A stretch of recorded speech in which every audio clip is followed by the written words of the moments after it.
How to restore green color to a lawn in hot weather. When hot weather hits, grass needs special care to keep its green coloring. Otherwise, the lawn goes dormant, a harmless act, but one that can make your yard look dull if you are counting on green grass all summer. If you neglect your lawn completely in hot weather, drought can stress the grass and cause it to die. Fortunately, if you notice your lawn losing its coloring during dormancy, it doesn't take much to refresh its green hue. Things you will need: 1 pound nitrogen fertilizer, 2 ounces iron sulfate.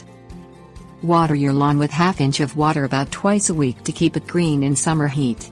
If you notice runoff or puddling, spread out the same amount of water in 3 applications a week, which means more frequent watering but less water each time you apply it. The amount of water your lawn needs depends on the turf grass, soil type and the weather. If the grass takes on a bluish cast, it's thirsty and needs a deep watering as soon as possible, before it turns yellow. Apply approximately 1 pound of nitrogen per 1,000 square feet of grass, sprinkling by hand while wearing gloves or using a drop or rotary spreader for even application.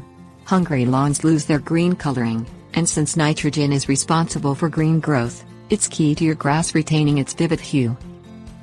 Recycle grass clippings, either by leaving them on the ground where they fall or sprinkling them across your lawn after you mow. This returns nitrogen and moisture to the soil, both of which green up your lawn. Mix 2 ounces of iron sulfate in 3 to 5 gallons of water and apply this to every 1,000 square feet of lawn. Iron gives grass a dark green coloring without encouraging rapid growth the way nitrogen does. Apply it only when temperatures are below 80 degrees Fahrenheit and follow up with a thorough watering to prevent the iron from scorching the grass.